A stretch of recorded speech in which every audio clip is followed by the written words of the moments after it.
20 years. That's how long I've been doing this. And I want to give you everything I know in the next 20 minutes. Not the highlights, not the glossy version you see on Instagram, not the look at my doors content that makes real estate look easy. I mean the real stuff, the mental models, the hard lessons, the things I wish someone had handed me on day one. Because here's the truth, and I think you already know this. Most of the real estate education out there is completely backwards. It teaches you tactics before principles. It teaches you how to find deals before it teaches you how to think about wealth. It gives you tools without the foundation to use them correctly. See, I spent the first several years of my career doing real estate exactly the way most people do it. Hard, loud, high volume, hustle. I completed 252 single-family transactions before I stopped and asked myself a simple question. Is this actually working? Not am I making money, I was making money. But I asked, is this building what I actually want? Is this the life I set out to build? Is this a system? Is it scalable? And the answer was no. And that answer changed my direction immediately. What followed was a complete reprogramming of how I think about real estate capital, time, and wealth. And today I want to hand you that programming.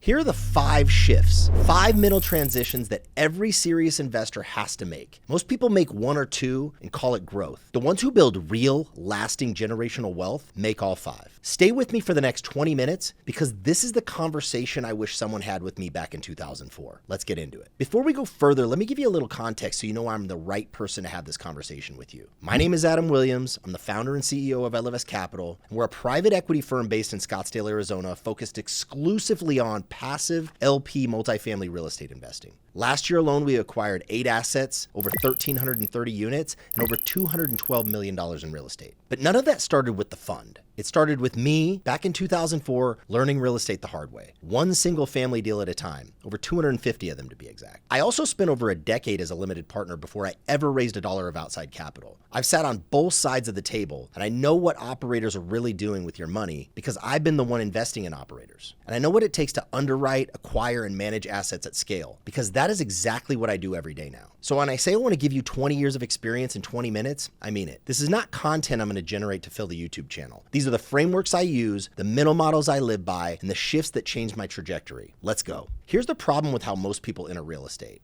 They start with a tactic. They see someone flipping houses on YouTube and they think, I want to do that. Or they hear a podcast episode about the Burr method and they think, that's the strategy. Or they read a playbook about wholesaling and they go out and try to wholesale a deal. And I get it. That's how I started too. You find something that sounds like it works and you go execute it. That's a reasonable first step. But here's what no one tells you. The tactic is just the vehicle. What matters, what actually determines whether you build real wealth or just stay busy, is the mental operating system running underneath the tactic. I see this play out constantly. Investors have been doing real estate for 4, 5, 7, even 10 years, and they're still grinding, still doing everything themselves, still trading time for money, still calling themselves real estate investors, but not actually building financial freedom, just building a different job. That's the trap. And it's invisible until you see it. The investors who break out of the trap are not more talented than the ones who stay stuck. They're not smarter, they do not have better deal flow or better markets or better capital access. They think differently. And that thinking difference can be mapped, it can be named, and it can be transferred. And that's what the 5 shifts are.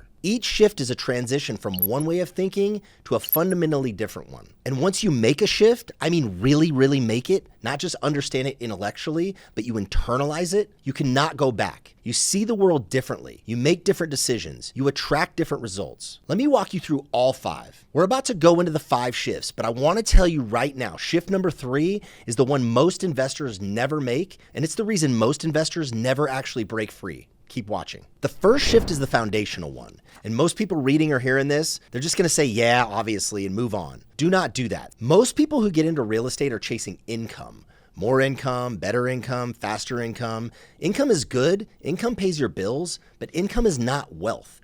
Ownership is wealth. Here's the difference in simple terms. Income is what you earn. Ownership is what you hold. Income stops when you stop working. Ownership compounds whether you work or not. For my first several years in real estate, I was chasing income. I was doing volume, buying houses, fixing them, selling them. Every dollar I made required another transaction. The day I stopped doing deals, the income stopped. That's a job, a high-paying job, but still a job. The shift happened when I asked a different question. Instead of asking, how do I make money this year? I started asking, what can I own that generates money without me? That's the ownership question, and it changes everything you look at. When you're in income mode, you look for the next deal. When you're in ownership mode, you look for the right asset, the one that produces, appreciates, and protects over time. So to recap, shift number 1 is stop optimizing for income and start optimizing for ownership. This one follows directly from the first. Once you decide ownership is the goal, you have to decide what kind of ownership. There are 2 types of ownership. The first one is active ownership, where you're the operator. You manage the asset, the team, the tenants, and the capital. You're in it. And passive ownership, where you deploy capital into a professionally managed structure and you receive returns without running the day-to-day. Neither is wrong, both have a place, but most investors default to active ownership without ever asking whether it actually fits their life. I know doctors who are managing their own rental properties, attorneys who are their own property managers, business owners who are taking calls from tenants at 11 p.m. These are smart people, highly accomplished, and they are spending their most valuable hours on tasks that any competent property manager can handle for 8% of the gross rent. That math does not work for me. The shift is recognizing that your highest and best use is not managing properties. Your highest and best use is deploying capital intelligently, owning the right assets in the right structures with the right operators, and then getting out of the way. I spent over a decade as a limited partner before I launched Ellevest. I invested passively, I learned how to evaluate operators, underwrite deals, assess markets, and read a distribution schedule. That education was irreplaceable, and I received it without ever managing a single unit. So shift number 2 is, your job is not to operate real estate. Your job is to own it. This is the one I mentioned earlier, the one most investors never fully make, and it's the one that separates investors who scale from the ones who plateau. Here's the pattern. Someone gets into real estate, they work hard, they figure it out, they build something, and then they hit a ceiling. They can't take on anymore because there's not more of them to give. Their business is limited by their capacity. Their growth requires their presence. Sound familiar? That ceiling exists because they're building on time, not systems. Time is finite. You only have 24 hours. No matter how good you are, no matter how efficient, there's a hard cap on what time-based investing can produce. Systems are different. A system produces the same results whether you're in the room or not. A system scales. A system compounds. A system can run while you're asleep. When I was doing hundreds of single-family deals, I was good at real estate. I was disciplined. I executed well, but I was the system. Every important decision ran through me. Every key relationship required me. I was the bottleneck. The shift came when I started asking, how do I remove myself from this? How do I build something that does not need my daily presence to function? That question led directly to multifamily syndication. It led to Ellevest. It led to a model where capital does the work. Operators run the assets, and I focus on what I'm best at: underwriting, investor relationships, and strategic decisions. So shift number 3 is stop being the system. Build the system, then deploy into the system you built. This shift is about how you see yourself in the market. Individual investors make decisions based on what they can see and afford. They find a market they like, a property class they can understand, a price point they can access, and they invest within those constraints. That's not wrong, but it caps your potential. Institutional investors think differently. They look at macro trends, demographic shifts, supply-demand imbalances, capital flow patterns. They underwrite deals based on cycle positioning, not just current cash flow. They build portfolios, not collections. The move I made in 2006, shifting from single family to multifamily, was not a tactical move. It was an institutional one. I looked at the fundamentals: housing supply, population, migration, renter demographics, the structural demand for quality workforce housing in growing Sunbelt markets. And I said, this is where capital should be. That is institutional thinking. You're not just buying a property, you're positioning capital at the intersection of durable trends. The practical shift for most investors is simple. Start reading like an institutional investor,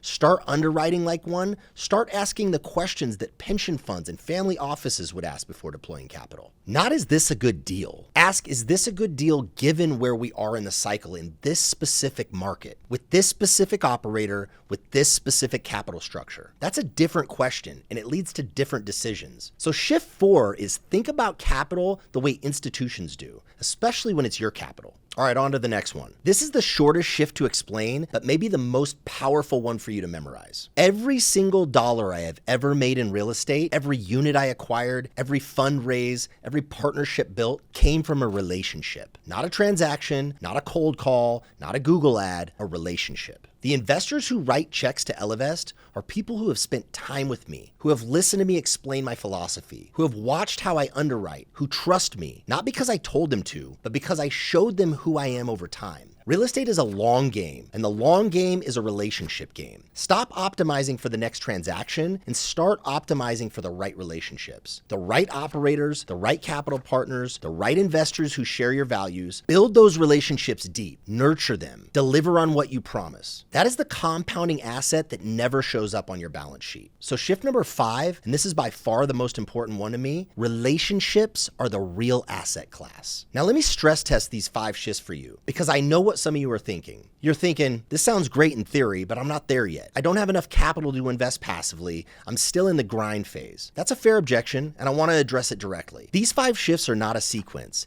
They're not a staircase where you have to complete shift 1 before you can think about shift 3. They're a mental operating system that you can install at any stage. Here's the stress test. What happens if you don't make these shifts? I'll tell you exactly what happens, because I've watched it play out for 20 plus years. The investor who stays in income mode keeps grinding. 5 years in, 10 years in, they're still doing the same volume of transactions, still trading time for dollar, still telling people they're building wealth where they're actually building a job that depends entirely on their own labor. The investor who stays active when passive would serve them better keeps burning out. They take on more and more units, more management, more responsibilities until the business becomes a burden instead of a vehicle. The investor who stays time-based instead of system-based hits a ceiling eventually, in year 3 or year 4, maybe year 5, and they can't figure out why they can't grow. They are the bottleneck. They are the constraint, and they cannot see it because they're inside of it. These shifts are not optional if your goal is real freedom. You can delay them, but that delay has a cost. Every year you spend in income mode instead of ownership mode is a year your capital is not compounding. Every year you spend as an active operator when passive would serve you better is a year you're trading hours for returns. The question is not whether to make the shifts. The question is when. And the answer is as early as possible. I want to share a story with you. It's a conversation I had with an investor a couple of years ago. It's one I think you need to hear because the objection he raised is probably the same one sitting in the back of your mind right now. We're going to call him Marcus. It's not his real name, but the situation is real. Marcus had been investing in real estate for about 8 years when I met him. He had 15 single-family properties. He managed every single property himself. He was making decent cash flow, maybe $6,000 to $8,000 net after everything. By most people's standards, Marcus was pretty successful in the game. He built something real. He had more passive income than 90% of the population. But Marcus was exhausted by the time he got to me. He came to me not only to invest in Ellevest, he came to me to ask what he was doing wrong. And I remember the exact phrase he used. He said, "I feel like I built a prison and I try to call it freedom." That hit me because I had felt the exact same thing in year 3 of my single family journey. In that initial conversation, we talked for about an hour, and Marcus said something that I think captures the objection most experienced investors have when they hear about passive LP investing. He said, if I give up control, how do I know I'm not just trusting someone else to do what I've been doing and hoping they're going to do it better than me? That's a real fear most people have. Not the returns, not the structure, not the fees. The fear is, I built this by myself by being in control, and now you're asking me to let it go. I told Marcus something that I want to tell you. Control is not the same as safety. In fact,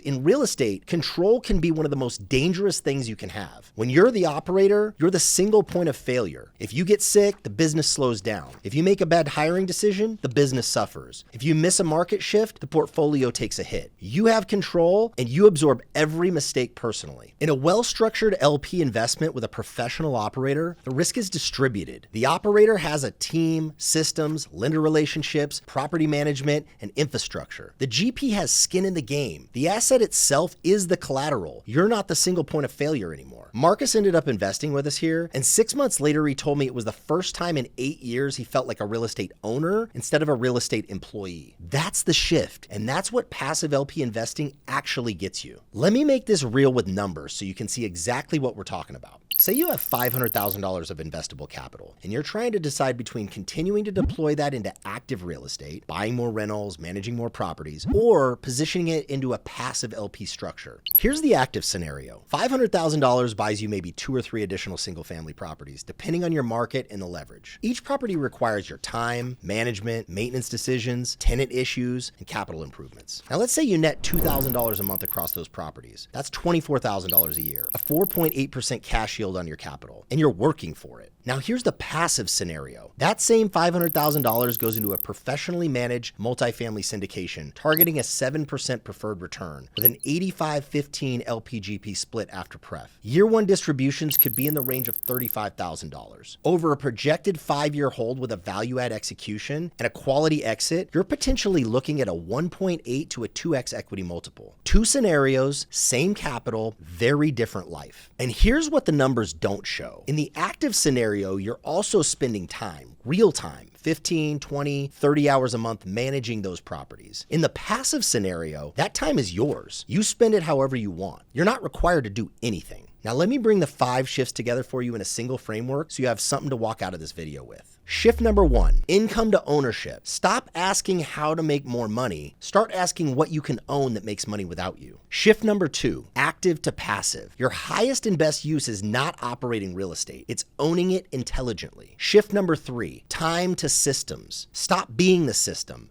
Build the system or deploy into one that already works. Shift number 4, individual to institutional. Think about capital the way institutions do. Macro first, cycle aware, portfolio minded. And shift number 5, transaction to relationship. Relationships are the real asset class. The long game is always a relationship game. These 5 shifts are not a checklist. They're a progression. Each one builds on the one before it. And together, they describe the mental architecture of every serious wealth builder I have ever observed in real estate. You do not have to make them all today, but you do have to make them all if this is the life you're building towards. There are 2 types of investors. The first type works harder every year, more deals, more properties, more hours, more stress. They call it building wealth. What they're actually building is a business that cannot run without them. The second type of investor thinks differently from the start. They're not chasing transactions. They're positioning capital. They're not trading time. They're building systems. They're not managing assets. They're owning them passively, intelligently, and strategically. The first type has income. The second has freedom. You are here. You watched this entire video, and that tells me you're already thinking like the second type. The question now is, what do you do with it?